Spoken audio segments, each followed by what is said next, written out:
Emperor, we come for you! We come for you!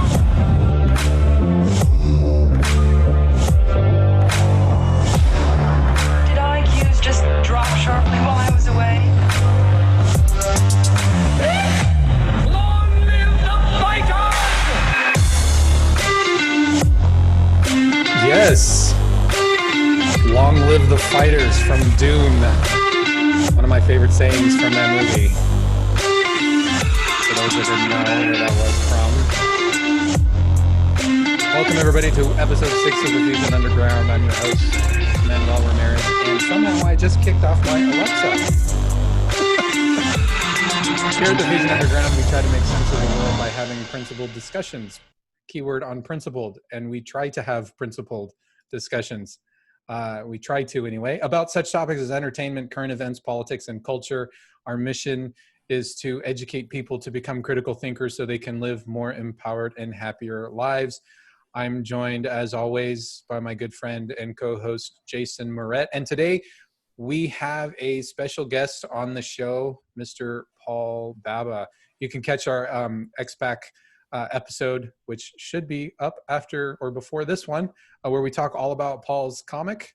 We talk about comic books and the comic that he's publishing, Little Ball of Hate. But we actually had him on the show because we're talking about art today. And Paul is a self-proclaimed artist. He's actually a pretty good one. I've seen his work. But we're talking about art today and how art fits in with society, reflecting society. We're talking about art and free speech and all of that. But before we get into that, Jason, how are you doing? I'm good, brother. How are you? Good. You hanging in there? I'm good. We're going to make it through tonight. All right. And Paul, welcome. Welcome to the show. I hope you have a lot of good stuff that you're ready to talk about with art. I am always opinionated. Yes, you are, which is what I love about you. That's why I wanted you on the show, because you have all kinds of great... What I love about you is the fact that you're an artist. And you have some great opinions about other artists, and that's what we want to hear. Well, I mean, as a person that's in that field, I see a bunch of the weirdness that people think, yes. and it annoys me. So we'll get into that. For everybody, you can catch all of our RSS feeds for all of our audio podcasts off of our website at fusionunderground.net. We do have a Facebook page at AZ Fusion Underground on Facebook. Just do a search for Fusion Underground and you will find us. We are on YouTube. You can just do a search on Fusion Underground and we come up on there. Also, our videos are on BitChute. And all of our podcast feeds are on Anchor, Breaker, Spotify, Google Podcasts, Radio Public, and Stitcher. You can catch all those RSS feeds either directly through those websites or off of our main page. And as always, you can send us email to contact@fusionunderground.net. And we are on Twitter. Well, I am on Twitter anyway. Jason is not. But you can find us at the FU Brothers on Twitter. At the FU Brothers. So, yeah, you can send us all that. But please send in hate mail. Contact@fusionunderground.net. All right. So artwork. I don't have anything funny to share. I've been scouring things, and I just I don't have anything that was really interesting or funny. So you mean in the news about art? Yeah. The comic industry is a dumpster fire. You can go. You don't keep up with that? Well, I try not to. Oh, it's What's happening? Well, let's start with there. Let's start there. What's happening new in the comic book industry that is a dumpster fire? As of right now, you have Diamond Distributor, which is the monopoly that distributes comics, has basically they shut down right at the coronavirus thing because they ran out of money after 8 days, which I find hilarious because you have a company that can't support itself for 8 days, and in the meantime, DC basically gave them the bird. And they're distributing through another company now. Have they picked that other company? Yes, they have. Okay. They announced it Tuesday.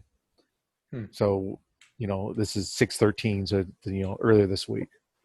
And everyone's on this thing that you have to give Diamond like this chance to do it. And DC was literally like, no, we need to make money. And then the distributor they picked is hilarious because Diamond is known for shipping comics to comic shops that are damaged Like the boxes look like you just threw them through a shredder. And like they showed like and they're just like Diamond packed their boxes with just like wrapping paper, just like stuffed in there to keep them from moving around. Their competitor, they open the boxes, they have pictures of it. They're bubble wrapped. The comics are. They bubble wrap them. They're in perfect condition. And people were just like, so this is actually how you really ship, huh? Wow. I know Diamond has been in the comic book industry. Diamond has been, well, they've been a dominant player for a long time. What is it, 20 years now or something around that? Well, around that? they're a monopoly through happenstance. Basically, the other distributors from the 80s kind of went out of business or got bought out by Diamond, or actually sold to Diamond. They didn't get bought out. They just said, hey, Diamond, do you want to buy us? And Diamond did. So they became a monopoly just because. And since they're a monopoly, they just don't, I mean, they would ship just garbage to people of like torn up comics, but it was the person you had to deal with. And I guess he's kind of a nice guy. So the Geppy or whatever his name is that runs it, it's kind of a nice guy. So people just kept with him. And now that this coronavirus has just broken the back of comics, I don't think it'll ever be what it used to be. I don't think it can come back now. You're muted, dude. I am muted. I don't think comics are going to come back in any way after the whole coronavirus thing either, because, one, have you seen what they're actually trying to do with comic books? I mean, they've gone completely woke in the process of coronavirus as well. So we've got, I mean, we have new comic book heroes literally called like social justice warrior, right? No, Safe Space and Snowflake. Safe Space, that's right. Safe Space and Snowflake. Yes. Safe Space. Which that is the New Mutants, I believe, which has been somewhat canceled or pushed back. It's just like, I mean, when you make Captain America a Nazi, always been a Nazi, and they didn't change that. They didn't retcon it by saying, like, ooh, he was mind control. Oh no, he was a Nazi, or Hydra, which is basically a Nazi. Yeah. And you just kind of like, the hundreds of thousands of fans of Captain America, you're like, no, that book no more, because you ruined my character. Yeah. Why would anybody want to read that? Read that character after you ruined it. So here's my rant on the comics. I don't think it's going to go into the independent of a couple people just kind of producing comics on Kindle and stuff of that nature. Oh yeah, that's the Safe Space and Snowflake are on the far left. Those two right there, who are brothers. Do those look like brother and sister? They're really kind of emotionally attached to each other, brother and sister. Yeah, the blue one is some Snowflake. parts of the country that looks like brother and sister, but yeah. And then the dude in the center in green there is a guy that has internet powers. He can be part of the internet because his dad was experimenting with internet gases, whatever the heck that is. Yeah, whatever. Internet gases. Okay. And then sure. the heavy set girl on the right there is her power. She can take stuff out of her backpack. She's got a bag of holding. Backpack. She has a bag of holding. No. You know what it is? Remember the old cartoon Dungeons and Dragons? Yeah. Oh, the wizard's hat. He pulled his hat and pulled stuff out of it. Yeah. Yep. Exactly. And then they have the little emo kid on the end there that's called B negative. B negative. He's like a vampire, right? Well, he got accidentally infused with Morbius's blood through a bad transfusion. Okay. Through a bad. So I don't know why you would take blood out of Morbius in the first place, because he doesn't look like a human being. Now is this O positive? Is that what you said? O negative? No, B negative. B negative. Because you're being negative. See how clever they are there? Okay, sure. Why not? Is this a guy? Is this a guy right here? The B negative? Are you gendering him? Oh, for crying out loud. I guess I am. I guess I am, really. I don't know. I don't know if it's a guy. I'm going to say yes. Just, it's a 50-50 shot. Yeah, right? Not unless anymore. it's fluid. Unless it's fluid. Yeah, I don't understand what's happening. And then this just permeates, right? So it's not just in the comic book side, right? It also expands into comics that are on television. I mean, just this last week we had the actor who plays he's on The Flash. He's the stretchy guy. I'm blanking on his name right now. He's like Mr. Fantastic, but on the DC side. He can stretch and create all, like stretch his arms like a mile long and all this kind of stuff. He was fired because he made some insensitive comments on Twitter back a few years ago, and they resurfaced magically, and the WB fired him. They kicked him off the show, so he's gone. You had the actress off of, what is it, Batwoman? She quit, and the WB or whoever it is that produces it, there was, when she was hired, it was like a mandate that the actress actually be a lesbian in order to play the character of Batwoman correctly. And so now they have to find a new lesbian to play that role, which I'm not against any, a character being lesbian or anything like that, but the idea that you had to find somebody who legitimately was a lesbian in order to play the role just seemed a little ridiculous. I mean, isn't that the whole point of actors, is you play a role? Well, being that we don't have an actual Batwoman, she's playing the role of Batwoman. Right. She can't play the role of a lesbian too. Does it make no sense? Right. But no, I think her name is Ruby Rose. I think is the girl that quit. Yeah. They screwed her up bad because it's the whole reason. She almost got paralyzed from a bad accident on set. So I don't think she wanted to be on that no more. That's why she dished out. Plus, it gets like 0 ratings. No one likes it. Yeah, so, who's watched it? No, I don't think anybody's actually watched the show. Pretty much YouTubers complaining about it. Yeah, Catwoman. And I used to watch The Flash and Elongated Man. I knew his name would come to me. Yeah. His name in DC is Elongated Man. Yes. Well, that's what they picked it as his name. That's why I hate DC. They don't have good names on the DC side. They don't have. They're always right on the nose. It literally like too much. Like yeah. What kind of man is he? He's a Superman. Oh, okay. Hey! Watch your mouth. He dresses like a bat. What do we call him? Batman. And then if it's a Batwoman, we're just going to call her Batwoman or Batgirl because she's not a woman yet. Yeah.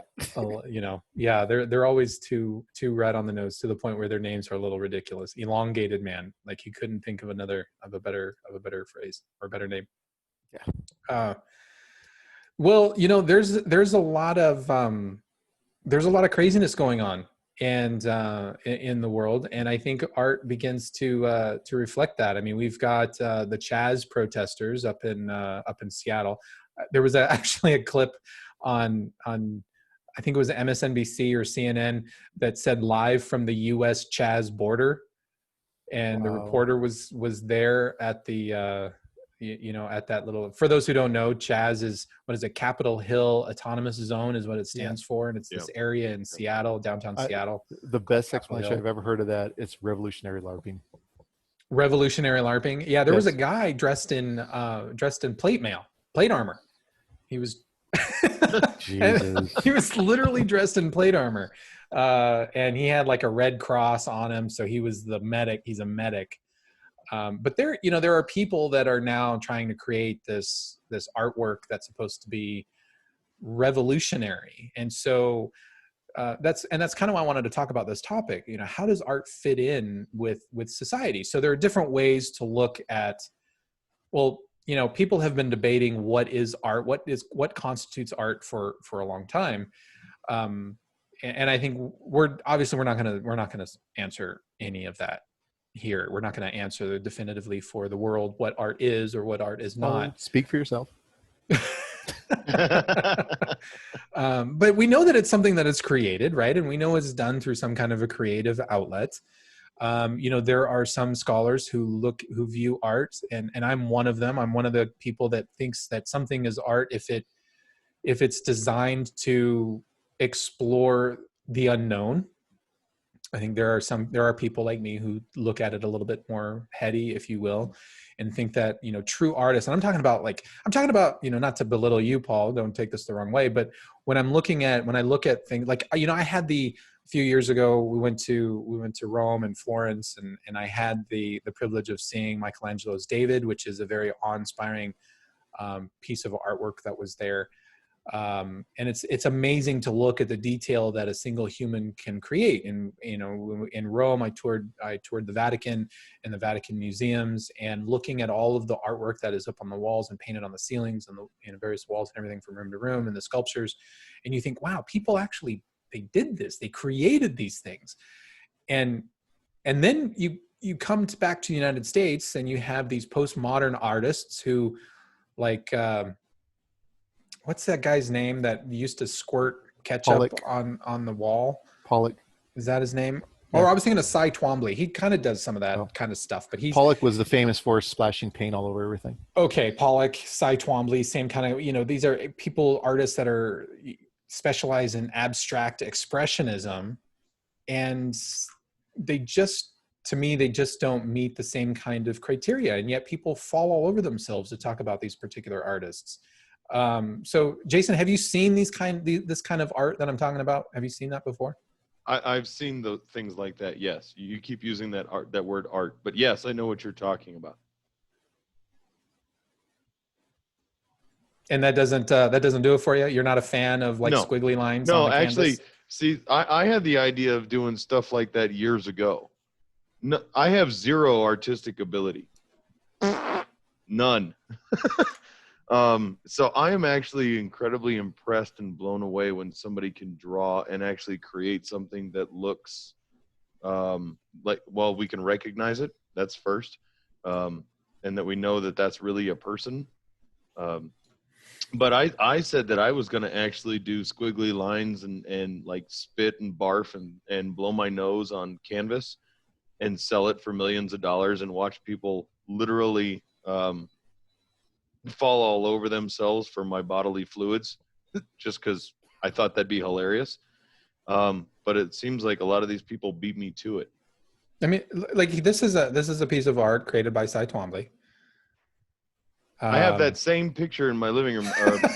My daughter's 4, and she did the same thing. I swear, I got to go get it. It's amazing. This is another piece that he made. Here, here's another one, and I don't understand this. I don't understand that kind of.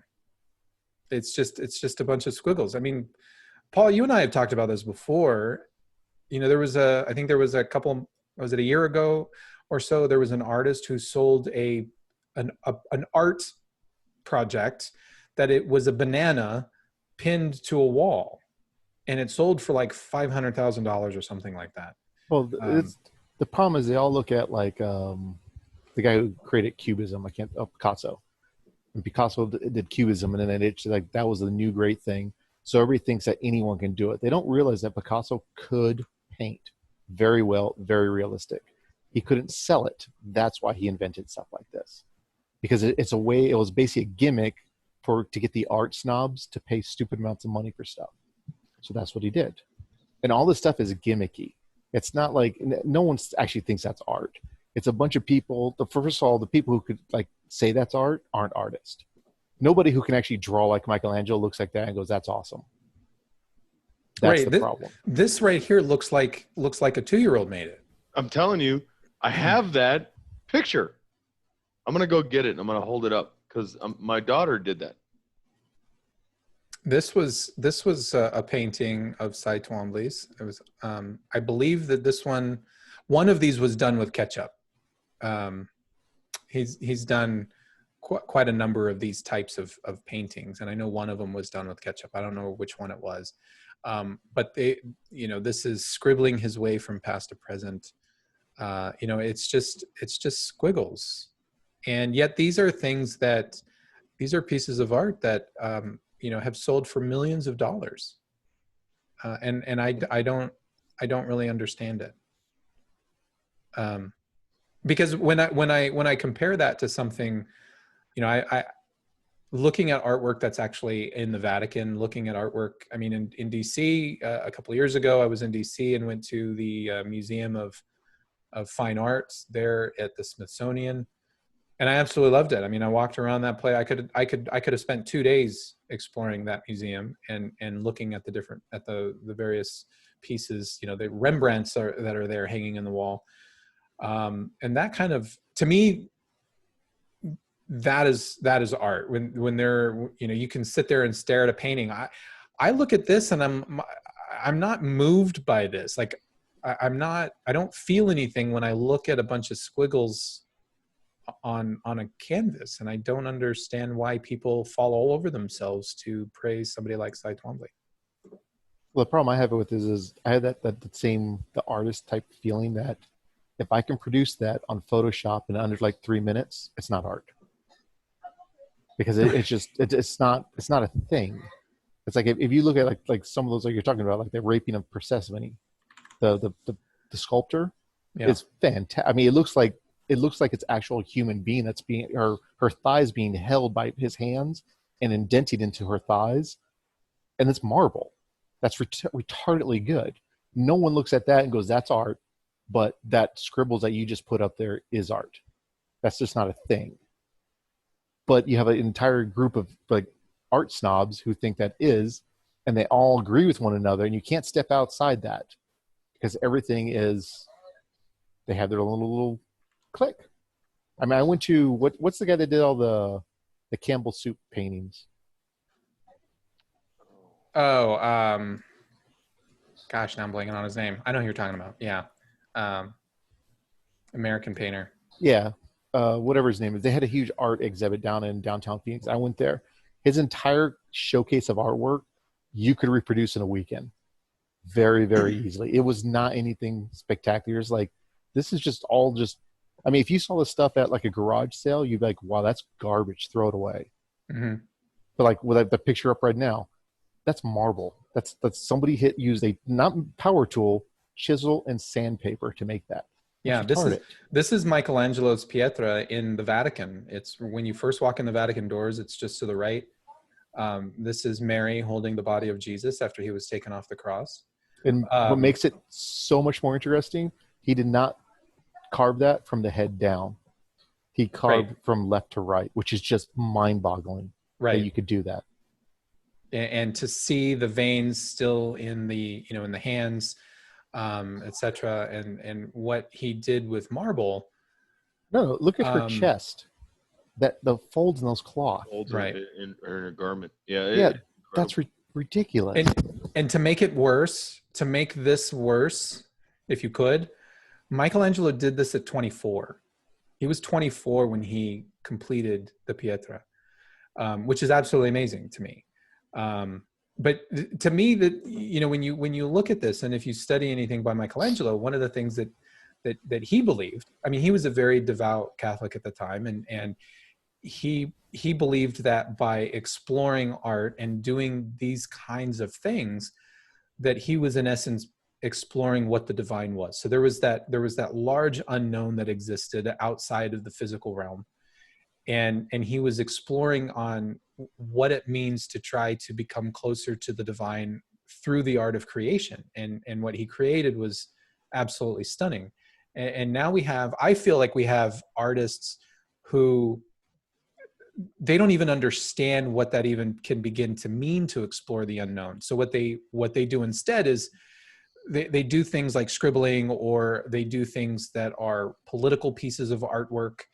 And I think for them, they couldn't even comprehend what the unknown is to try to even begin to explore it. And I think if you're going to spend all of your time just simply making a political statement, what a waste of any talent you may have, or what a waste of the time that you could be using to develop a really great talent. I mean, a couple of years ago, there was a woman who stripped off all of her clothes. She was in front of some museum, and she stripped off all of her clothes, and she put these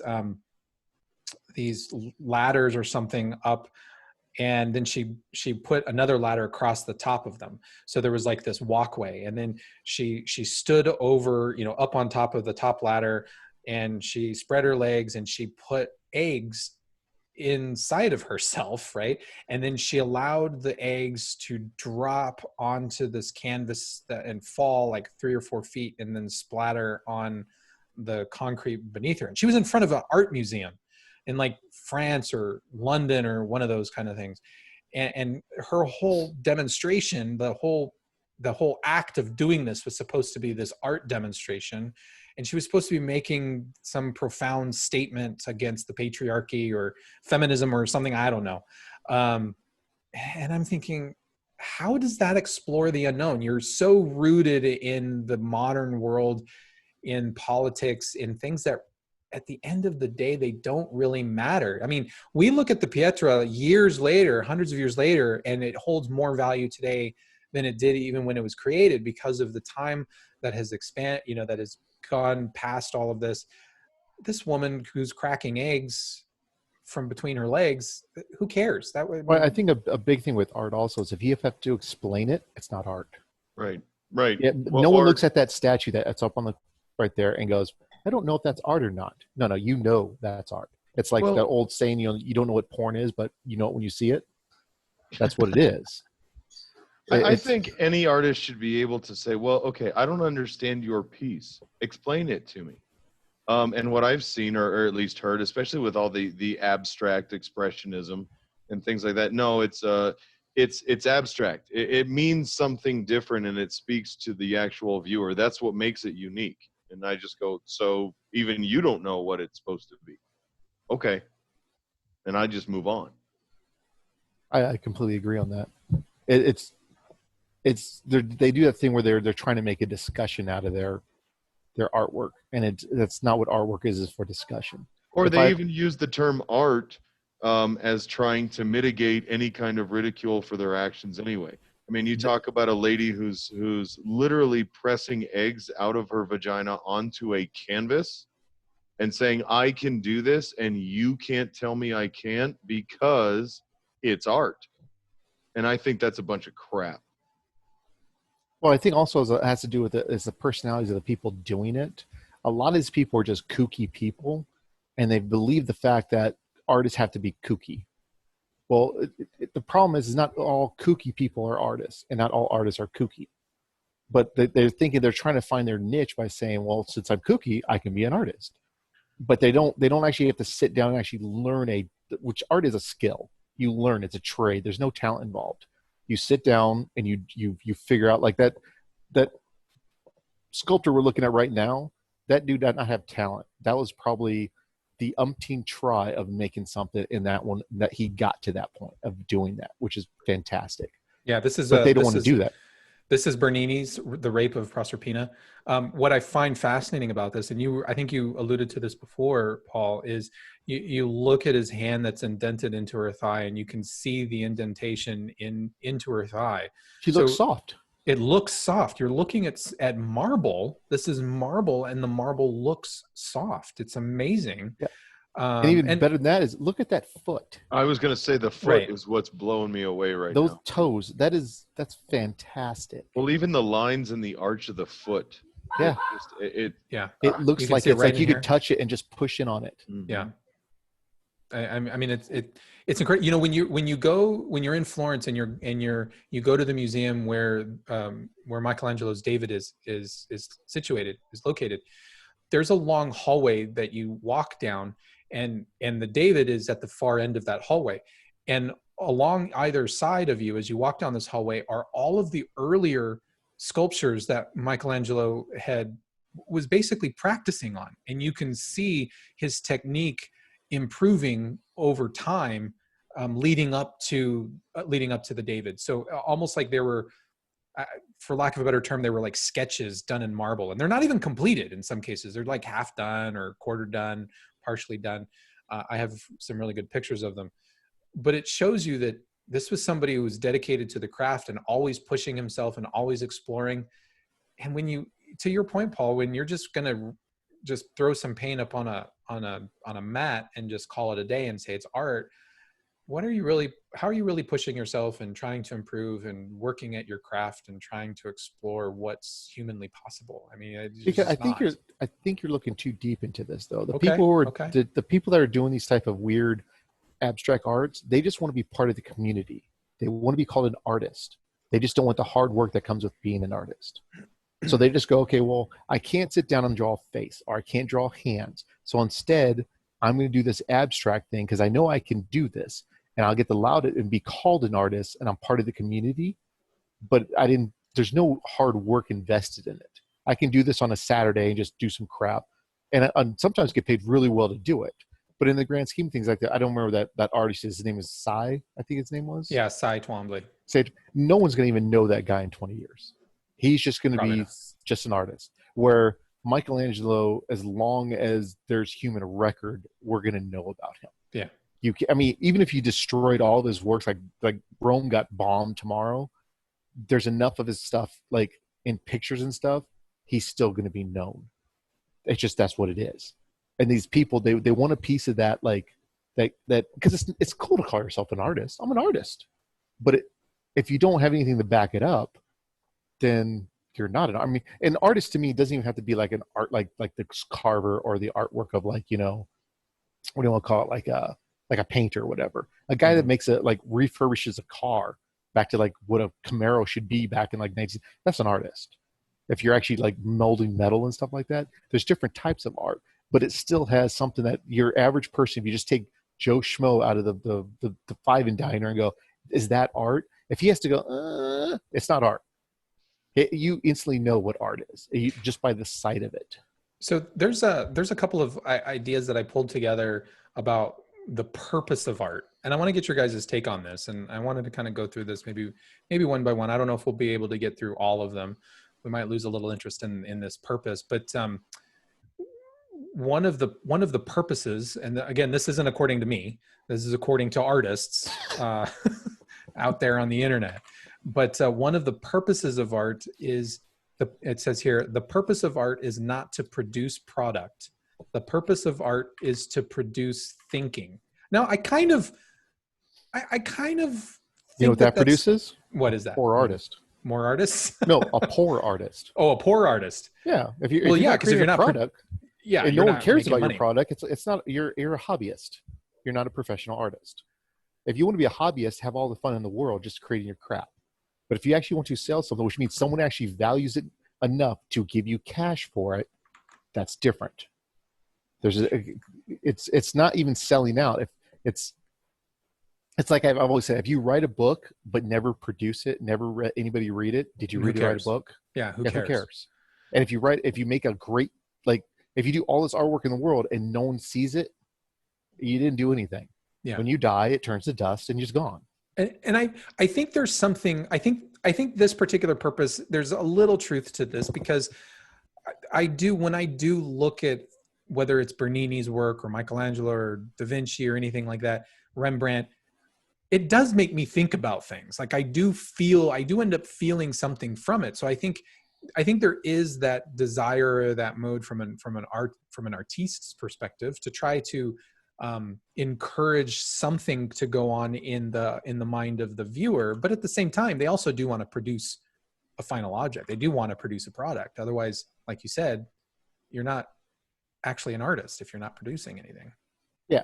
And from me trying to be a comic artist, I want to produce like feelings in people for the characters I draw.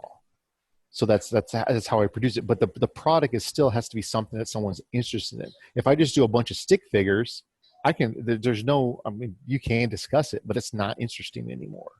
So right. Same thing as what we look at those like sculptors, they might like in you might go like, because you're a religious person, you might look at it and see the religious aspect. I see it and I see that hand making her thigh feel marshmallowy and go, that's skill beyond skill doing that. Yeah. That's what fascinates me, is that he was able to do that.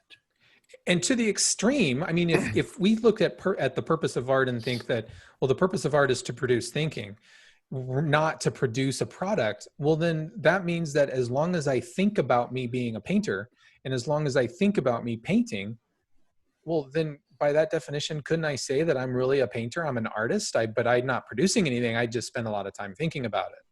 I mean, it's also that whole thing of, if everyone's an artist, then no one's an artist. Right, true. Because if everything out there can be art, then you've diluted the meaning of art to such a point that it's meaningless. Yeah. Jason, you look like you had something you want to say. Well, I'm listening to you guys actually go through this, and I agree with each one of your points individually, at least in part. I think you can be an artist and never sell a painting in your life, or never even show it to anybody. I think, I mean, even if Michelangelo sculpted those sculptures and he kept them, you know, in his home or in his property, and nobody ever saw them, I don't think that makes him less of an artist. I understand what you're getting at, Paul, in regard to creating a tangible product that has intrinsic value to someone else, and that lends to that being useful. And I can agree with that. I think if you're an artist, whether you're a painter, a writer, a poet, a sculptor, even a musician, you can exercise your art for your own enjoyment. That doesn't diminish I think the value of that to yourself. Now, when you have reached a level where you are now able to inspire, whether it's critical thinking, Lucy, to your point, or to inspire someone to see the intrinsic value in the product, Paul, to your point, where they say, I want more of that, I have to have that. That's where you go from, I guess, the art as a hobby to art as a profession, in my eyes. Hitting on that point, though, would you call someone who works on their car in their front yard a mechanic, or a guy who actually works at a shop a mechanic? Well, I know a couple guys who work on cars in a shop that I don't call a mechanic. Well, no, but what I'm saying is like, no, that's what I'm, but by definition, it's like the person who is like, let's say you paint your house. Like you go to Home Depot, you buy something, you paint your garage or whatever. Are you a painter? No. And I understand your that's point. what I'm saying is like, yes, that's the difference is there's a hobbyist and then there's an artist. Like people always bag on like, what's his name? Like Bob Ross style, like Bob Ross. I love Bob Ross. Yeah. But like in the artist community, they don't like him. And the same thing with, he's famous for drawing like home, like down to earth, Midwest type scenes. I can't think of his name off the top of my head. He's super famous. Oh God. Anyway, they had shops in malls with him. With Bob Ross? No. The other guy. There's another guy that you're yeah. about. He's drawn like, you know, it's that famous like Thanksgiving picture he did. Where all the family sitting around the Thanksgiving. I can't think of his name. What the hell is his name? Rollins? RK. No. You can see how cultured we truly are. Yeah. But anyway, in the artist world, he's considered kind of like low end. He's not considered like a real artist. To the normal human being, he captures like the art of the essence of people. Fantastic. But it doesn't have, and it hits all those points of like, it makes you think and everything. But the snobbery doesn't like him because to them it's not deep thinking. It's just he's reproducing what basically a photograph does. And the problem is those people who are the art snobs aren't artists, so they don't understand how much work he put in there to make it look so effortlessly. So they just go, oh, it's just like reproducing a photograph. Not really. That I think is intrinsic is his problem with the art community of what they consider art.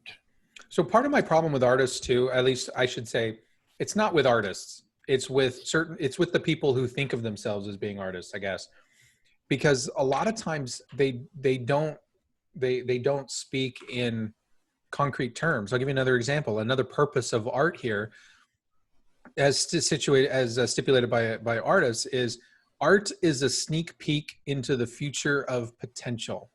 What the hell does that mean? That doesn't tell me anything. And I look at a lot of artists that when you go to a museum and you see like a Rembrandt, you're like, wow, they're exploring the unknown. They're producing something that's tangible, and they're trying to take something that is a very difficult concept that's floating around in their mind or an experience of theirs, and they're trying to create something that is solid, that is tangible, that is physically present in the world.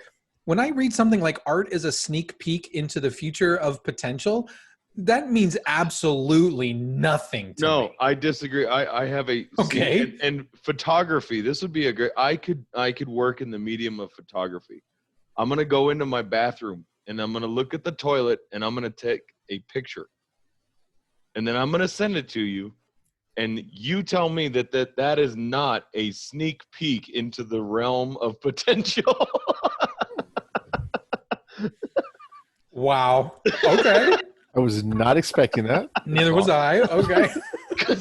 There is so many possibilities of what's going to happen in that place, but there's a sneak peek.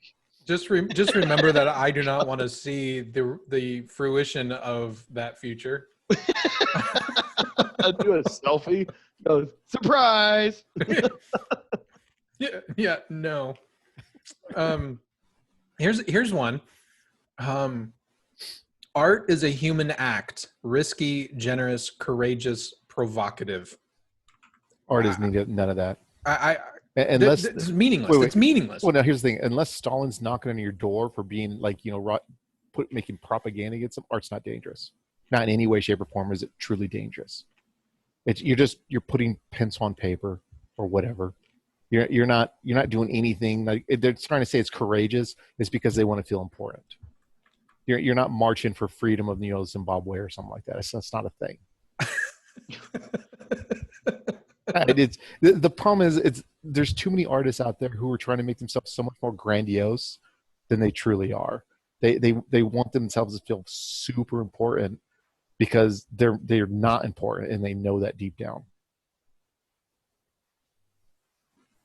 You know, I'm looking at just because it's happening, right? I'm looking at BLM art, Black Lives Matter art. Oh, and Bureau of Land Management was all that. Bureau. I just, you know, I don't. Very low hanging fruit. It's to me, it's very low hanging fruit. And the sad thing is I look at some of this and I think, wow, there's a potential in some of these. I'm not saying all of them, but in some of them, there's a potential for some really great artwork if the people were to stop looking at the physical world in terms of politics and did something that's much more meaningful. I think some of these artists would be very respected as artists, but instead they choose to not do that, and that's kind of sad to me. Or at least I assume they do. I mean, maybe they're. I kind of almost bet that maybe that's kind of what Paul was saying. Like same thing that happened with Picasso. Maybe their art up to this point hasn't been gaining them rent money, and so now they're going, well, I'm going to focus on this. It should garner some attention. Maybe I'll sell something. And that's fair. Oh, that's fair. Yeah. And the main thing people also don't realize is, like, in the Renaissance era, the entire reason for all these different cubism and abstraction and everything is the film camera. There's no reason to have portraits made anymore. You don't pay someone to make a portrait of you. You can take a picture of someone. So the film camera killed artwork. That's why you came up with all these different types of expressions, because they're still an artist is still trying to make a living, but no one's going to pay you $900 to draw a portrait of them when they can just take a selfie, click, done. So, I mean, it's a lot of economic pushes art. They don't want to think that way, but economics is a big part of art. I think that's true. I think economics is a huge part of art. I mean, you look at you look at even, you know, art museums, for example. It's the country of Italy brings in millions of people, you know, a month or whatever it is, just to look at artwork. It's a huge impact to various countries' economic gains in terms, you know, now that comes after the fact, obviously, right? You know, you've got a lot of artwork in the Vatican and such, but all those artists were paid by the Vatican at the time when that artwork was created. They were on hire, basically on retainer, to make that artwork. But it continues to be part of the economic framework of Italy, and you have places like the Louvre, which continue to be part of the economic framework of France. There is an economics in artwork. And I think there are many artists or people who want to see themselves as artists who want to willfully ignore the economics of it. And I think that's unfortunate. Oh, I completely agree. And people think it's dirty to actually make money with your work, even though they all want to. But as soon as you become super popular, then you become a sellout. And there's this weird thing that happens with that. Yeah. They almost have to take the money that's owed to them for those pieces, not the money that they, you know, it's not that they sold art for $100,000. It's what someone felt they were owed for providing the world with that piece. I've actually heard that. Oh, like their ego's so big they think that's what it was? Yeah. Is that what you're saying? Yeah. Okay. Yeah. Mhm. You know what's interesting is from a psychological standpoint. If you look at the characteristics of artists, they're the same characteristics of entrepreneurs. So our society economically, we need people who think like artists, who are that way. They're the creative types. They're the ones who are always, just because you're, whether or not you're a great painter, you're also kind of positioned psychologically and mentally to be thinking about how can I make money? How can I improve on a product? How can I make things that are going to be better for society? And sadly, I think there are too many artists who shun that side of them because, capitalism is considered to be evil in many parts of the world and many parts of our own country. And so I think there are a lot of artists who almost embrace the concept of the starving artist for fear that if they try to find new ways to further society through the selling of artwork or creating beautiful things that people can come and enjoy, that somehow they're going to be a sellout. So they have to be edgy and Well, there's a built-in I'm already failure. Yeah, if you're already failing and you accept it that you are a failed starving artist, there's nowhere but up to go. So you can just say, well, obviously I'm just you just don't care. That's materialism. I don't care about that. I'm going to stick down here and wallow in the art poor people, because that way I never fail, because I never try. And it's a horrible, unless you put your stuff out there, everyone fails. But if you never put it out there and you're that starving artist, well, then you can never fail and your ego's never hurt.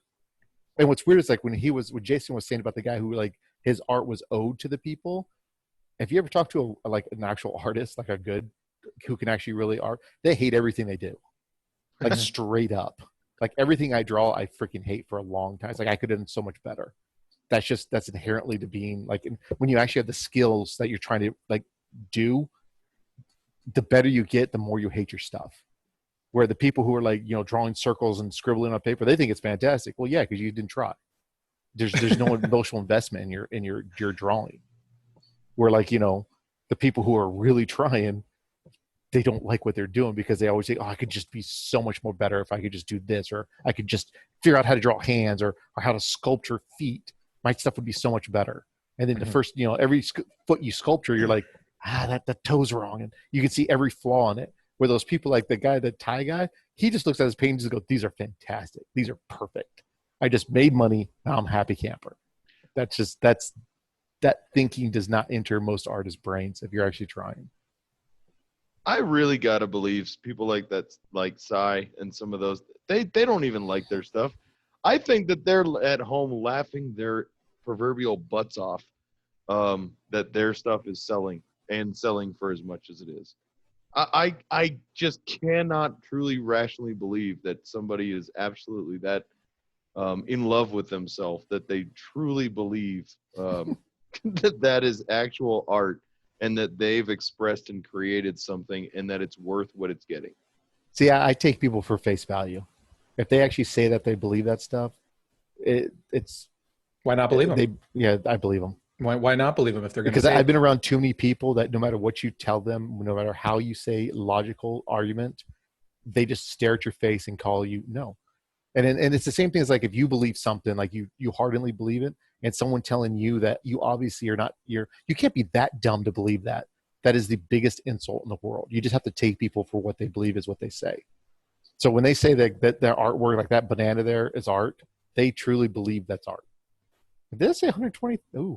Yeah, I was wrong. I was too high on my initial assessment. It wasn't 500 grand. It was $120,000 for banana duct taped to wall. That was actually eaten by a separate performance artist who came up after the fact. See, yeah. That's the Jason style poking the bear guy. Oh, this is your art? Hold on a minute. I'm hungry. Well, wow. the artist who created this, if you can even say it was actually created, he does a lot of other artwork that is just object duct taped to wall, like baseball duct taped to wall and toilet paper, etc. Bottle, and people, I don't understand why people spend this kind of money. What is it about about whether it's a critic or some kind of alleged connoisseur of art who pays $120,000 for a banana duct taped to a wall. Because they can. It's because Fair they enough. can. Okay. Because Well, here's the thing: is how many, like, when you remember that old show Lifestyles of Rich and Famous or whatever? Yeah. When they would have like gold toilets in their master bedroom. Who sees that? Only you. No one else sees it. So why'd you do it? Because you can. It's an ego thing. I spent $120 on this stupid banana because I could. I had the $120 to do it. $120,000 to do it. 120,000. Yeah. Well, and I think of the art critics too. And Paul, you were talking before about this whole. It's really a society that almost props each other up and props everything that they have to do up to make it seem more important. And the funny part is the artists, like we were talking about, that hating everything and nothing, and trying to see that it's not about value, and to sell anything would be bad. And yet, almost to try and prop yourselves up, you have to kind of keep elevating the dollars and the zeros tied to all this stuff. I mean, it's a freaking banana duct taped to a wall. And I got to believe, art critic A, who goes in to look at it, says, this is really, it's absolutely inspirational, and it speaks to the soul of each of us as an island unto ourselves in a world of possibility, right? And art critic B goes, I agree with that, but, and then they have to interject two things and then add another $20,000 to what art critic A said it would be worth. And so you get this snowball effect because nobody wants to be the one to come in and go, it's a fucking banana duct taped to a wall, you dumbasses. That's worth 49 cents and a waste of my time. Nobody wants to be that guy. So everybody's one-upping each other. And next thing you know, everybody's smelling each other's farts and judging on what they had for dinner 3 nights ago. I mean, it's so freaking ridiculous.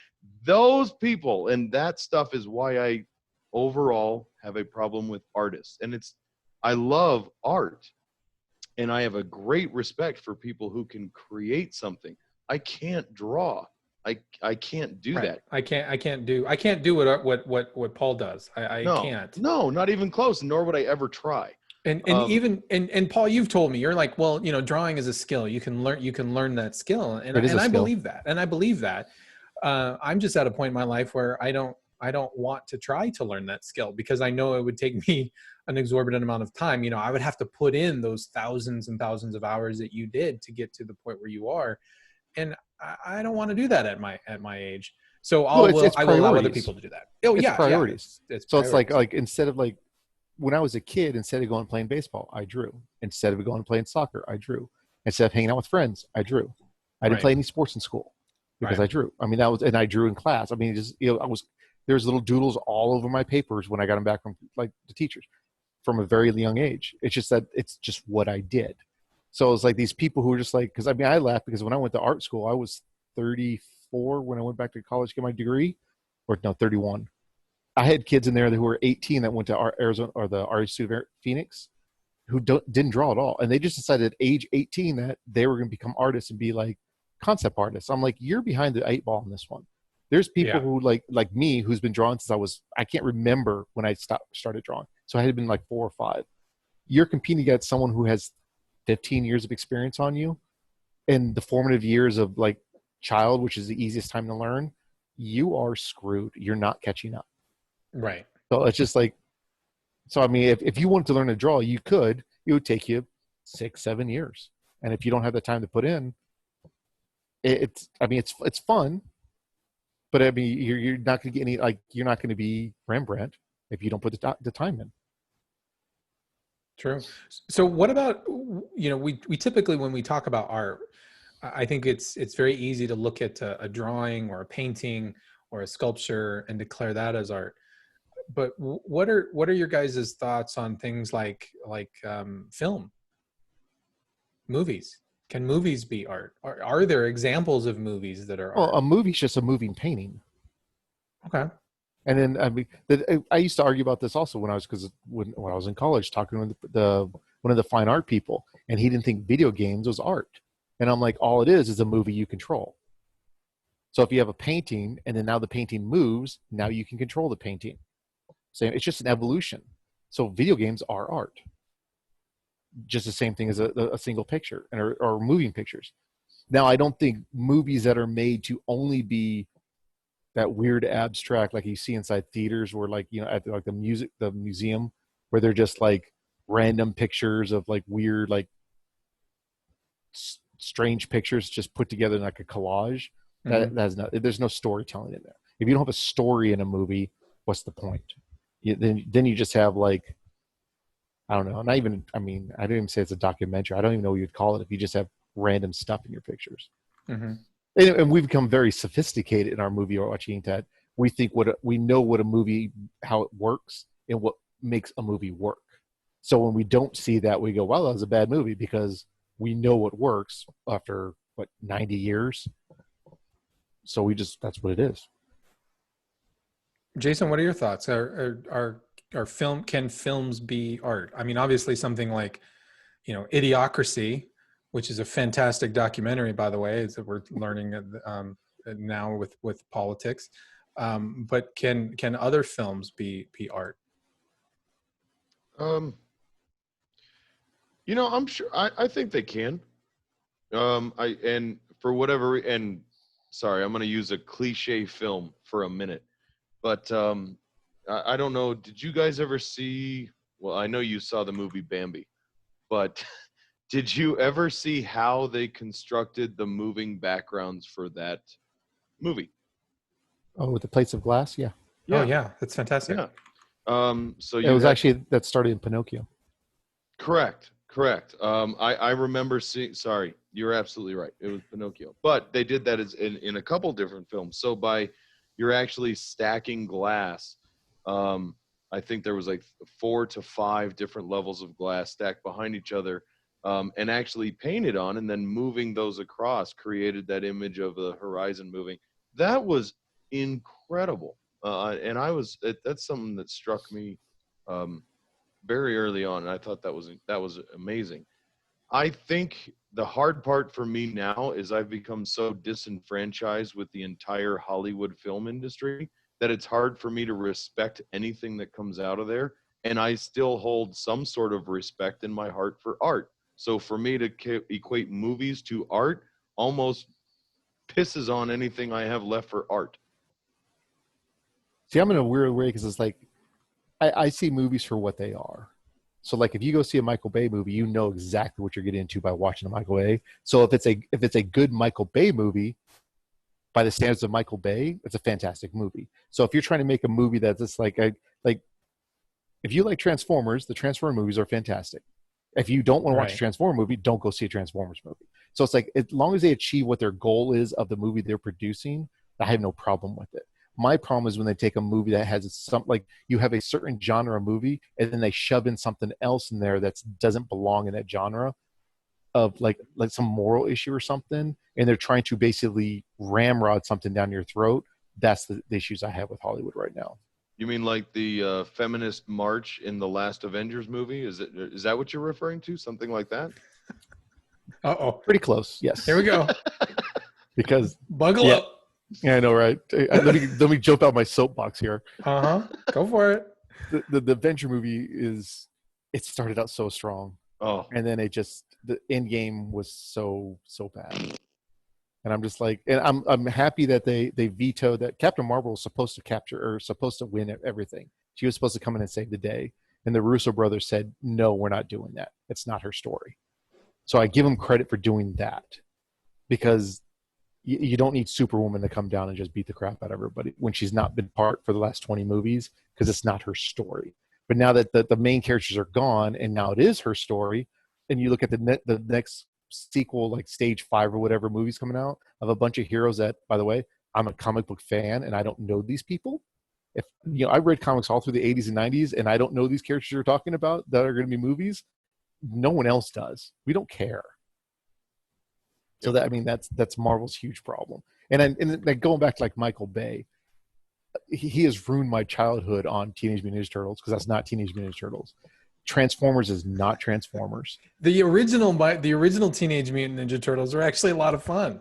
I remember of them, the first 2. Yeah. Well, they had 3. The animatronics, they have 3. Were there 3? I remember there was one where they go to Japan. And Well, then that's there's the third one. Secret That of was the one they Ooze. go Oh, back was in that the time. third one? Yeah. The Secret of the Ooze is the second one. That's with That was Vanilla Ice. Secret With of the, the Yes. No, that's Vanilla Ice where he's like, go mutant, go mutant. That one. Yeah. Yeah, exactly. See, Jason's those. I know it. I actually had the cassette tape soundtrack for Oh both my of those. god! Oof. My word! Yeah, and Holy even hell! and even the Teenage Mutant Ninja Turtles, those movies are not very faithful to the comic. The comic is a No. brutal ninja. I mean, they murder people in there. Right. There's a reason why they're carrying swords in the comic book. Right. But yeah, so it's like, but even like, so watching him like, okay, first example, Alita Battle Angel was a fantastic adaptation. It didn't follow Alita Battle Angel, the comics, very well. It's like it's kind of a mashup of the first 3 books, but by watching it that the people were fans of it and did the best they could to make it not, because it wouldn't be a good comics as it's just a pure movie. So they had to make it into a movie, but you could see the love they had for it when you were watching it. Mm-hmm. You're like, okay, they actually like this part. Where you watch Teenage Mutant Ninja Turtles, and Michael Bay gives 0 fucks about Teenage Mutant Ninja Turtles. He was going to make them space aliens until people complained about it. I remember that. And you remember didn't they have lips or something? Didn't he give the turtles lips at one point? No, they still have lips. Oh, they have lips. Yeah, they have lips. Yeah, and they made them like 7 feet tall, which And is it makes them creepy with the lips. And Raphael is literally like 7 feet tall. It's like they're supposed to be like 5'2". They're turtles. Right. They're turtles. They They're were teenagers they were, even. Yeah, they were teenagers. Yeah, it's in the title. It's literally in the name. Had we missed that detail? I don't know. Yeah. And the same thing was like when he remade the first Transformers movie wasn't bad, but by the second one where they're making Megatron's basically a second command to a higher trans. No, Megatron's not the second command to anyone. That's not a thing.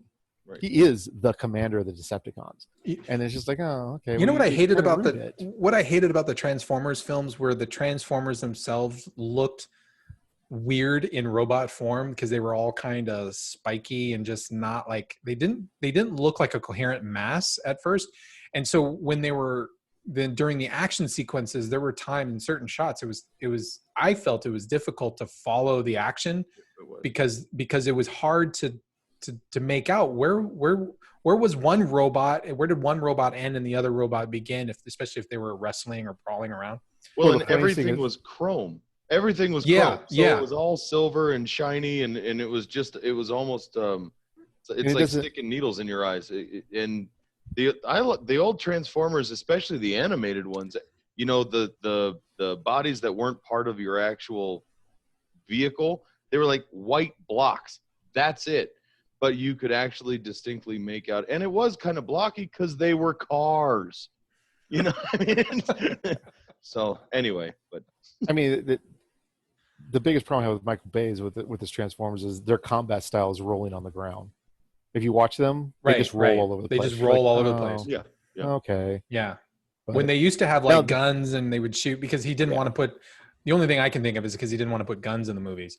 Well, no, because if you look at there's a lot of guns. There's a lot of the military guns, shoots dude. the shit out of shit. But the problem is that's just true, like they're, because I guess they did some test footage of actually making Optimus Prime look like the original Optimus Prime, like where you look like just a transformed truck. Yeah. And they said it looked so bad on film. That's why they did that new way of making them all the gears and everything.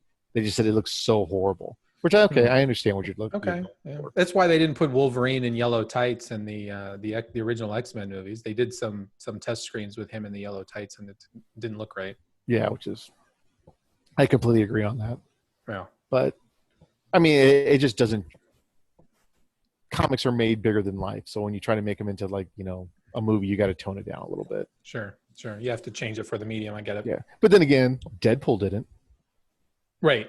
Deadpool just embraced itself. Yeah, it's just like we're a comic book movie. We're hugging this stuff. It's like, well, and it worked. They tried really integrating the comic book, even visual layout, with the very first, the first Hulk movie. You remember that? Oh, where they actually Yang movie, or not Yang? I can't remember where the director was. He did a Face Off. Oh yeah.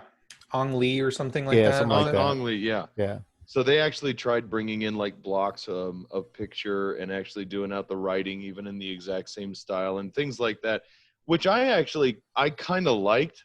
But then again, I was a Hulk fan, so Hulk smash. But anyway, I did like some of those things and how they brought the comic book actually almost a little bit more integrated on screen.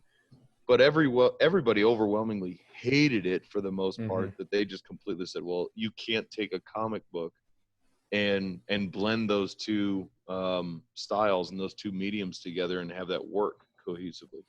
Plus, there's storytelling that just kind of went poo-poo in that movie too. But well, yeah, the problem with that movie is the third act, which doesn't need to actually be in the movie. Where he meets his dad. Terrible. Yeah. That's just terrible. It should end where he just like in San Francisco is where it should have ended. Yeah, you're 100% correct. So, and the problem is since it didn't work out like that, then everybody just said, well, it's because the comic book didn't work. It's like, no. The comic book part of it did work. It's that last part that didn't. That's why people didn't like it. So it's the same thing as like they always say, like, anime movies can't be made or cartoons and comics can't be made because they always point to like Ghost in the Shell, which is a horrible movie, and all like Dragon Ball Z, which is a horrible movie. And then Alita comes out and goes, no, you can make it if you actually make a good movie. The problem is if when you make a bad movie, don't blame it because it's an anime movie. Blame it because it's a bad movie. So what about video games? Can video games be artwork? Yeah, I just said that because they're moving. They're moving. He said that. So the reason why God, I hate you both. Nothing but love. I know.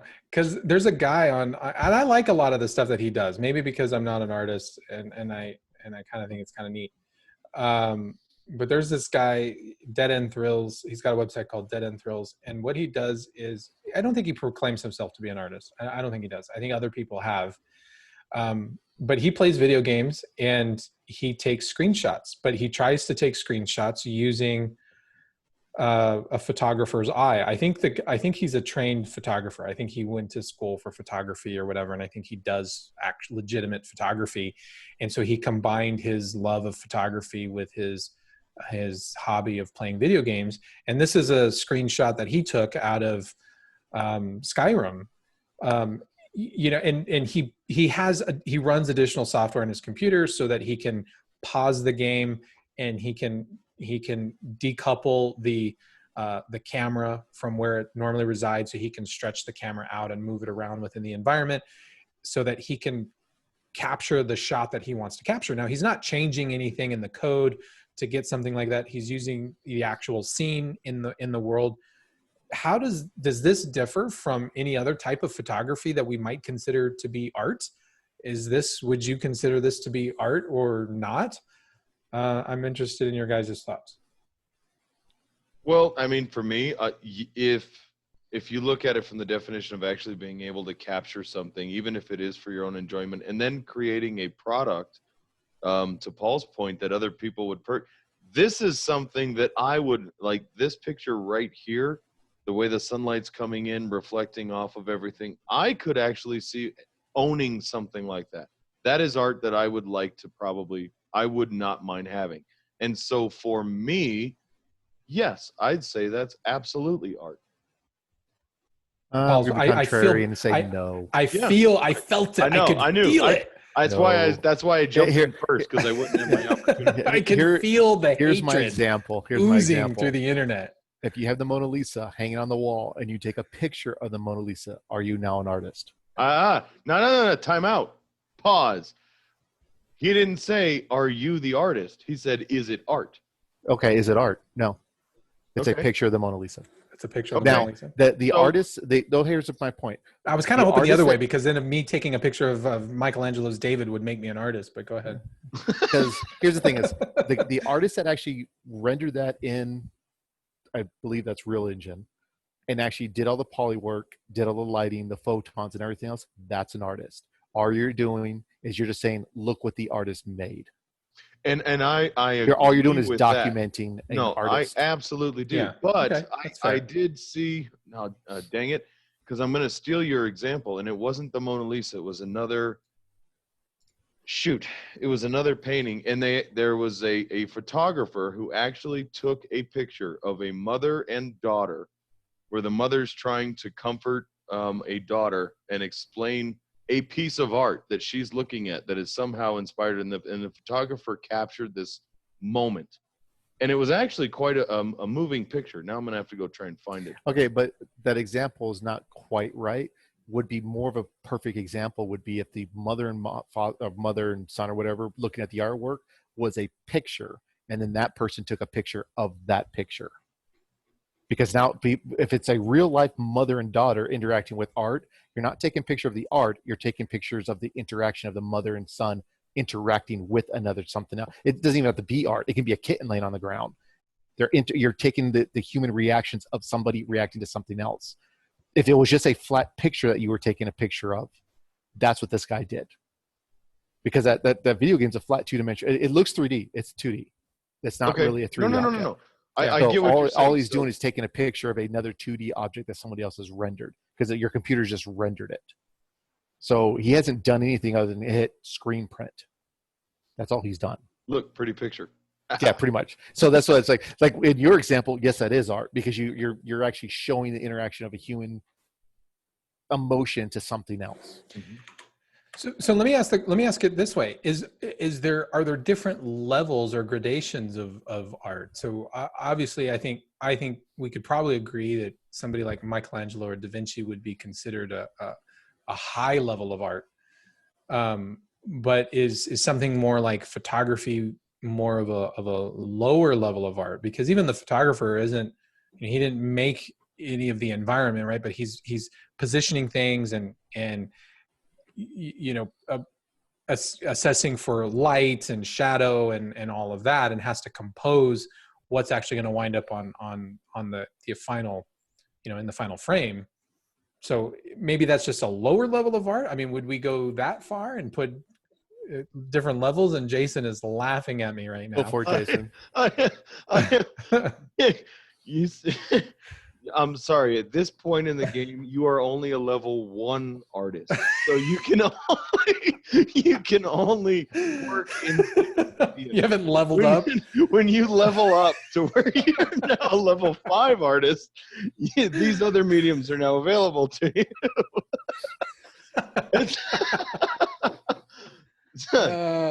That's what I heard the whole time you were talking about it. But that's funny. Paul, I know you have an opinion on that. I believe art's binary. It is or it isn't. It is or it isn't? Yeah. You're a very face value kind of guy, Paul. I like you. Because here's the thing is, like, if let's say you're a sculptor, you look at that sculpture, the rape of Persephone. I keep saying Persephone, but it's not Persephone. But anyway, and you're a sculptor, that's fantastic. So in your field, everything in your field is equal to you. So you being a sculptor, you think that sculptor is fantastic. A photographer sees a good picture, who, as you said, uses the right camera lens and everything. That's art to him. So it's very binary. It is or isn't, and they're all equal. It just depends on what you consider personally is more important to you. So I like sculpture, I like painting, I like artwork. Photography does nothing for me, but I still understand that is an art, and it's no lesser than what a painting is if done well. It's still a skill. True. What about somebody like a composer? I think there are a lot of, especially if we look at like classical music, for example, as being artwork. Are you talking about the guy that's actually writing? Yeah. Oh, yeah, that's art. But even the person writing it. So somebody like Mozart. Yeah, yes, Mozart's an artist. Yes, he could play the different instruments, but to play a symphony, he can't do it by himself. But that's exactly like saying the photographer is not a photographer because he can't make the camera. Okay. Same thing. Just because you need tools to do it doesn't mean you're not an artist. What do you think, Jason? I know. I see him laughing there. He does this all the time. He starts laughing, and I can see him laughing, and I'm like, "What the hell are you laughing about?" And there's some little play that happens in his own mind that only he can see, and that he gets pure enjoyment out of. So it's really, really interesting listening to Paul talk to you, and you pose this really intriguing question. He goes, "No, that's stupid." And welcome to my world. Welcome to our relationship. The cool part is, I know I've seen other people watch you and I have conversations and just sit there and go, "Wow, I get to see what that looks like now with Paul doing that with you. So it's really it's kind of like a mind out of body experience. Oh yeah. It's really kind of neat. I agree with Paul. Somebody who can actually compose music, and I'm a little biased in that arena.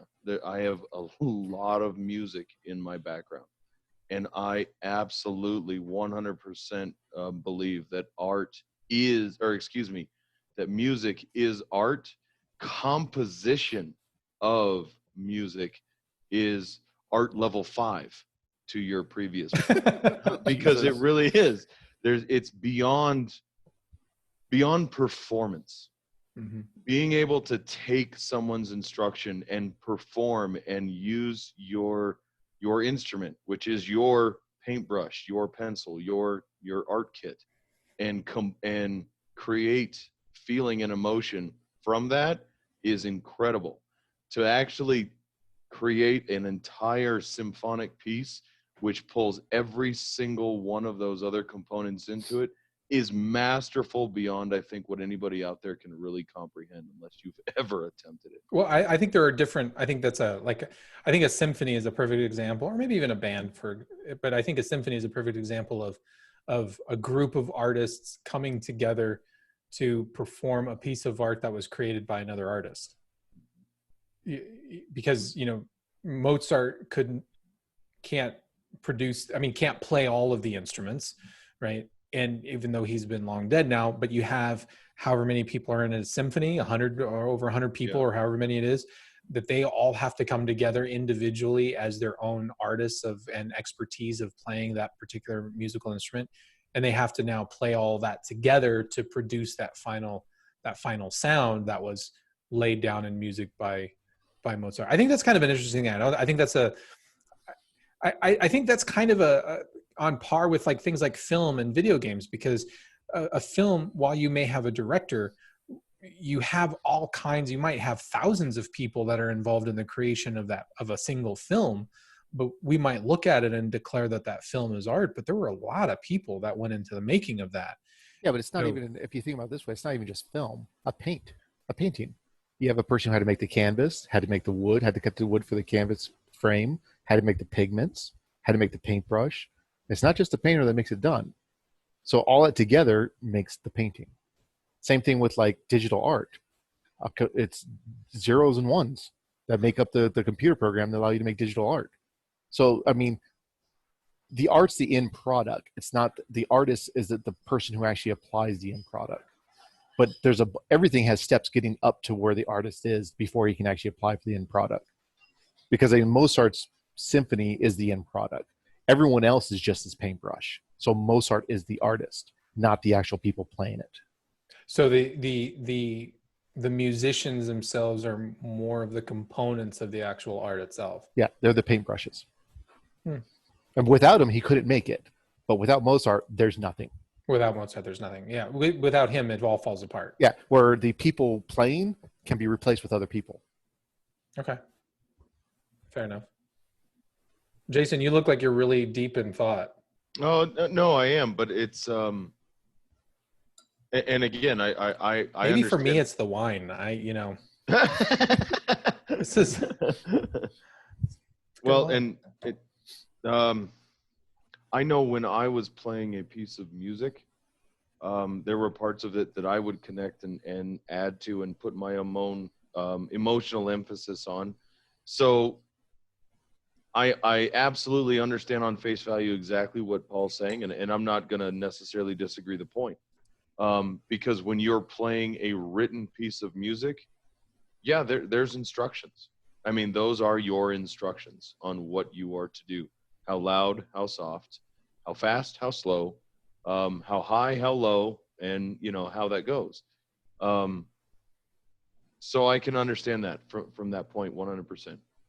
Free association music is entirely different. And when you have a group of people who are playing for the sake of the music itself, that I believe changes the dynamic a little bit. But that's no different than, I think, to Paul's point, than a bunch of people just free association writing or painting or whatever that would be. It changes that. I think also a big difference, like let's say you're in a band and you're the lead guitar. You're the only guitar. So you have a lot of leadway. In a symphony, you'll be one of 17 violinists. You can't just go do your own thing. You have to be in sync with the other 17. So I think that's a big difference also with a smaller band compared to a symphony. Well, Because sure. it's just, so like with you're in a band of like, well, you have a lead, a bass, a singer, and a drummer, there's a lot of leadway there. When you get into like, the hundreds of people playing, you don't have that leadway anymore. Oh, And you're more of a absolutely. cog in the wheel. Type Yeah, and when you've got an actual symphonic orchestra and there's 200 people in attendance, what you added in your own way to that piece is probably going to be missed, if anything. But when you look at like the jazz bands that I played in, where you've got only one instrument per part, that changes that dynamic incredibly. And there were a lot of sets that we did where there was no music. The 12-bar blues, if you're familiar with that, is just a repeating set, and it's all ad lib in the moment. And we did that a lot. So, and that does change that dynamic overwhelmingly. And then, yes, I think there's a true artistic quality which really strings through that whole group, even on an individual level. Plus, I think if you go for like a jazz, you're looking for the personality of the people playing it too. I think that's part of the especially live, any type of live band, like of a small venue, you're going for the atmosphere of the actual artists playing right there and adding their own little thing to it. Sure. Where in a symphony, if the drummer's going crazy over in the corner, you're like, what the hell's wrong with that drummer over there? Dude, back on. What are you doing? Yeah. So I have another question for you guys. We've got, a couple of weeks ago, there was this, well, before I get into that, let me kind of preface it with this. The First Amendment of the Constitution actually recognizes technically a lot of artwork as free speech. So it does look at things like painting and writing, poetry, music, etc., as forms of speech. And I think that is the right approach. I think to look at, because you could create artwork, even if it's rudimentary art, even if it's, basic caricatures or a comic book or something like that. Not to, again, no offense to Paul, but if you're creating what I would consider non-Rembrandt style of artwork, right? You can create that with a political flair. You can poke fun. We have political cartoons, for example, that poke fun at politicians, etc. And so those things do fall under the category of free speech. But a couple of weeks ago, there was a school board in Alaska that banned several books from the curriculum and said these books cannot be read in school. In fact, they can't be taught, and they're not going to be found even in our libraries. They completely removed them. Books like Catch-22, which I don't understand why Catch-22 was included in this particular this particular list. But Catch-22 was one of them. Invisible Man was one of them. The Great Gatsby was another one. Right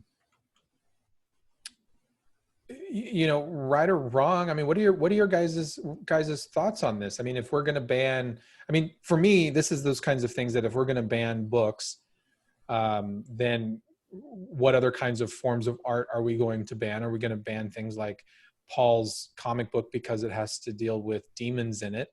Right. And there might be certain schools that want to ban that, or are we going to, how does that damage our society, or what effect does that have on society? Well, and it's overwhelming. I mean, especially with books. I mean, the last person I remember talking about banning and burning books, I mean, you can talk to Eva Braun, but we don't even have to get that far. I mean, I know, and I'm sure both of you guys are aware, Cops, Live PD, those got pulled off of the airwaves, right?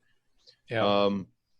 So, and we haven't really talked about animation, whether we consider that art or not. Paul, yay or nay? Yes, no, quick. Oh, easy. Yes, it is. He's going to say yes. So if that's the case, and we really should protect art as a form of free speech, which is what I made a case before too, that's kind of a platform that, you can't touch me, you can't do anything with me because it's my form of expression and it's art. So piss off. Did you guys hear that Paw Patrol is being threatened right now to get yanked? Yes, because there's a. I never watched Paw Patrol, but apparently there's a dog that. I don't think it's your demographic. Yeah, Yeah. I know. It's not your target audience anymore, Lucy. Can I just say that I think I've had a little too much wine? That's all right. I'm on my second white trash wine right here. This is really good. But Paw Patrol is actually Paul doesn't drink for those listening. Well, he's an artist. You don't want anything interrupting his free flow of ideas and creativity. So kudos. There you go. That's it. I'll take it. Yeah. But yeah, there's the short answer to your question is it's a very slippery slope. And I remember talking to you about things that were being propped up as art that just generally pissed me off and upset me. But if we're going to protect art as a form of free speech and we're going to protect free speech, then art should be protected, even art that I find disgusting. What do you think, Paul, about these books being banned? Depends on the school that banned them. Because if it's an elementary school, yeah, I could see them banning certain books. There's no reason for like a kid to read 1984 at age 4. There's no reason for it because it's not helpful to their development. But I mean, if you're in high school, I'm hardcore libertarian on this. After you're an adult, it's whatever you want to read or watch or whatever you want to do. But as a very young kids, there are things that are not appropriate. So this particular instance was with a school district, and they banned it. It effectively hits the high schools, really, not the grade schools. That's because no third grader is going to be reading, Catch-22, but they would certainly be, or The Great Gatsby. But juniors, sophomores in high school would probably be reading that. Yeah. Yeah, I mean, it's just overzealous people looking for things to ban at this point. That's all it comes down to. And I don't think First Amendment should really apply just to art as a whole, because you get just stuff that can be protected. That's like, okay, as a government to come in with guns to protect it, because that's what you're talking about. Certain things are just not worth it, because laws are only enforced by people with guns, and it's just not, artwork is not on that level. If a museum says, hey, you can't show this, you should not be able to go to the government and go, no, I'm forcing the museum to show this because it's my freedom of speech. Because then the dude with a gun's going to show up and force him to do it. And as a libertarian, I say, no, that's not right. If your artwork is a good enough artwork, you should have no problem finding an audience. There's a movie that comes to mind called Birth of a Nation. I don't know if either of you have seen it. Are you talking about the new one or the old one? The old one, the original one, back in 1905 or something like that. Yeah, like 1910, I think it was. Something like that. Yeah. What's interesting about that particular movie, I had to watch it in college, and I think I was the only person in my class who actually watched the film. For those who haven't seen Birth of a Nation, it takes place right after the Civil War, and it's all about the Reconstruction period, where the South is trying to put itself back together, and after following the Civil War, and it basically shows the rise of the KKK. And there's a huge scene at the end where the KKK, they ride off, well light. It shows them in very nice light. Oh yeah, it's very romanticized. It romanticizes the KKK. And there were whites who were literally in blackface playing blacks. There's even a scene where blacks have taken over like the state legislature in, I think, Georgia or something like that, and they're eating fried chicken, and they're portrayed as monkeys. I mean, seriously, literally, they're like hanging from the rafters, and it's pretty ludicrous. It really is ludicrous. But the movie is typically banned. I know a couple of years ago there was a group that was trying to show the Birth of a Nation in Los Angeles, and there was a protest outside that encouraged the banning of the film, and were literally barring people from entering the movie theater to see it. But what I found interesting about Birth of a Nation wasn't so much the content. It's ludicrous. I mean, it's just ridiculous. On its just everything about it is just ludicrous. But there are certain movie making qualities about the film that is quite interesting. And when you watch the film, for example, the ride of the KKK toward the end, it's very difficult in film to move the camera, and let alone a camera that was designed and built back in 1910. Right. I mean, now we have little tiny cameras, but back then they had cameras that literally had to be mounted on trucks. And so you're talking about trying to move a camera and keeping everything in focus and all this. The sheer movie making quality of it is actually pretty good, you know, from what it takes to make the film, and to analyze it from that perspective. It saddens me when movies like The Birth of a Nation are considered hate speech, for literally its racial overtones. But I'm of the mind that why not let people see it? Why not let people come to their own conclusions? I mean, it's ridiculous. If you have nobody believes that blacks were eating fried chicken in the Georgia State House and hanging from the rafters. I mean, who believes that? Nobody thinks that the KKK was created, you know, for, you know, to maintain the moral authority of the South. Although KKK members would probably believe that, but nobody else believes that. Yeah, all 9 of them. Yeah, literally all 9 of them. But anyway, I thought that was just kind of interesting because we have people that are happy to ban certain pieces of. Yeah, but here's the funny part. Let's juxtapose that with they do not ban Hannibal Lecter. The dude eats people, and they have no problem showing that movie. Well, but he eats people of all races and sex equally. Yeah, so it's a movie about equality. And actually. transvestites even. Yeah, so I'm just like... he doesn't gender stereotype anyway. No, he does not. So I'm just saying their selective outrage is retarded. Because it's like... the horror movie should be banned on that premise right there. Jason, ban him. Because he literally just murders people. Like... any of those, the movie that Rob Zombie made, those ones with the weird. Oh God, those are terrible. The Hills Have Eyes or House of a Thousand Corpses. House of a Thousand Corpses, and the other one. Awful. They're awful, but they're made to be awful, and there's no redeeming quality. But in the grand scheme of things, if you're worried about influencing people, that's not a movie that should be banned. I mean, where do you stop? Mm-hmm. But they're not. They're selective outrage. I mean, they just banned. Or didn't ban, but they're not showing Gone with the Wind anymore on HBO Max. Why? Right. Because something happened in history, and then people are mad at it. Okay, whatever. Yeah, I think that was actually deemed sexist. Well, it was filmed. The story takes place in the antebellum South, and that was a time period where slavery was common. And the funny thing is, those people who are talking about haven't watched it. They are not shown in good light, the South, at all. And the main character, Scarlett, is a selfish little bitch throughout the entire movie. Yeah. and she's constantly suffering for it. Yeah, exactly. She suffers for it the entire movie. And Rhett is, by the way, a spy for the North. Yes. And the South crumbles in the movie. The South falls apart. It shows Savannah burning it. Yeah, the Savannah burns to the ground. Yeah, so it's like by Union soldiers attacking it. Yeah, it's not shown as the South is like this heroic thing in any way, shape, or form. But obviously, these people haven't watched it. They haven't watched the movie. They don't know that the one. I think there was like maybe 2 slaves shown in the entire film. One of whom the actress won the Academy Award. She was the first. There's a bunch of slaves in it. Is there? There, I remember. Because you remember they're like tying up Scarlett in her corset and stuff. Oh, with their foot against her back and stuff like. Yeah, there's a bunch of them in there. Well, I know that there's the one primary slave in the film. She and the actress won the first Academy Award for a black actress, for that portrayal, for that part. Yeah.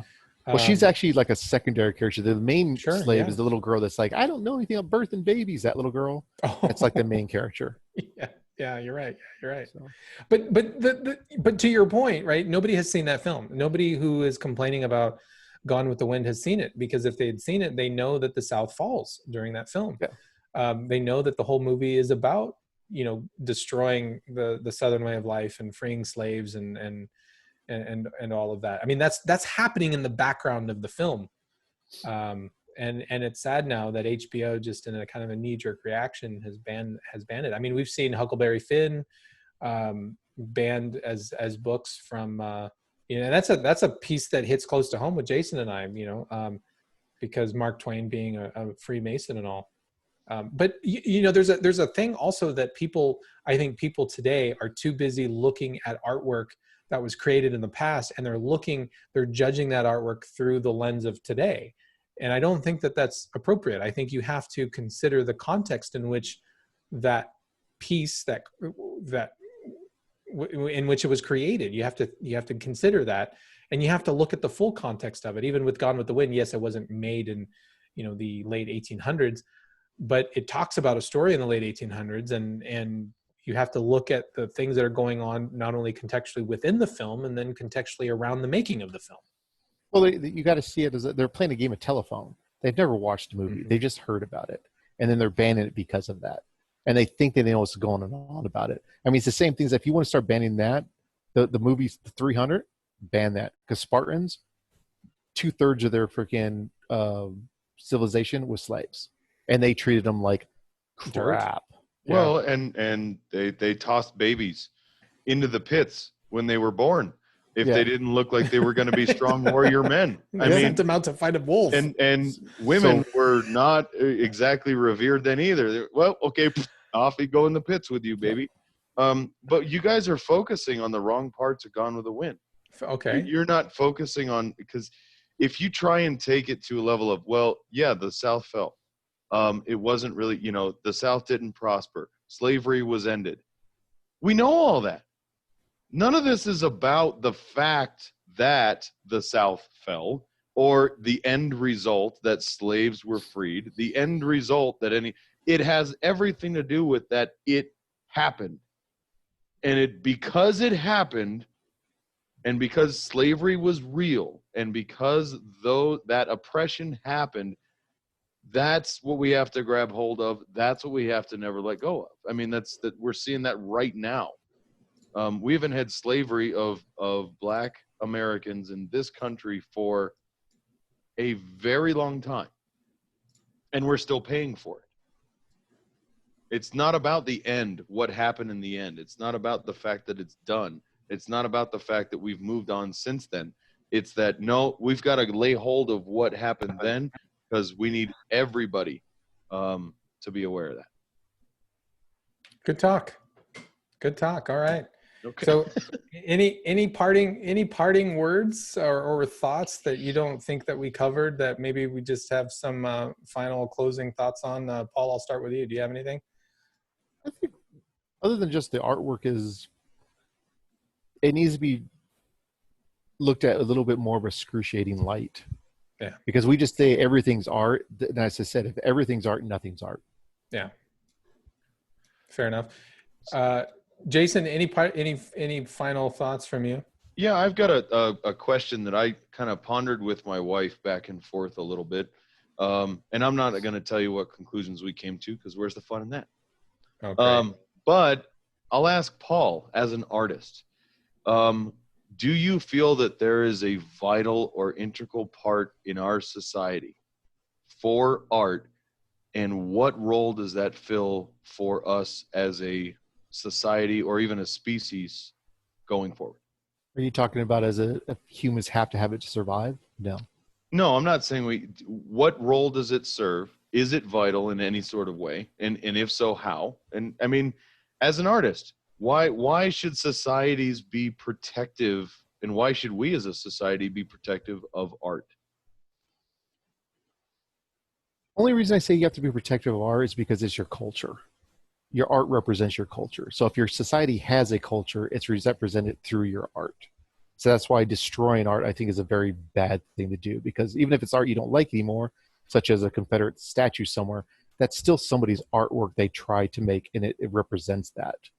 So it's like it's a physical record of what's going on. I mean, Michelangelo's painting at the Sixtine Chapel is not only just artwork, it's a physical representation of that time period, of the beliefs of the people. If you just went and just demolish that building, a little piece of history dies. So that's why I think you should. Now, as a practical, is art needed by the human species? No, I don't think so. I don't think it is, because it's what it really comes down to is when humans get bored, that's why we start doing artwork. And the same thing is with music and everything else. It's comes from when we don't have to worry about the velociraptor eating us anymore. We have to find something to do with our lives, and hence art. Good. I love it. I love it. All right, gentlemen. Well, thank you very much. Paul, where can people find your comic? Littleballofhate.com. Littleballofhate.com, and on Amazon. If you go out to Amazon.com, do a search for Little Ball of Hate, it's going to pop up. You can buy it instantly, read it right away.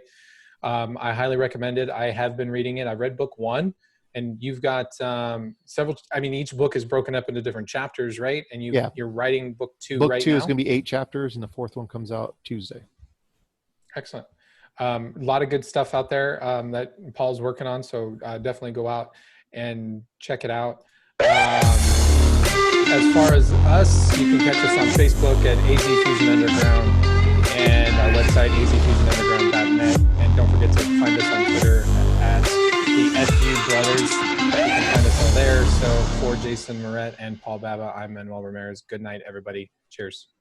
Peace.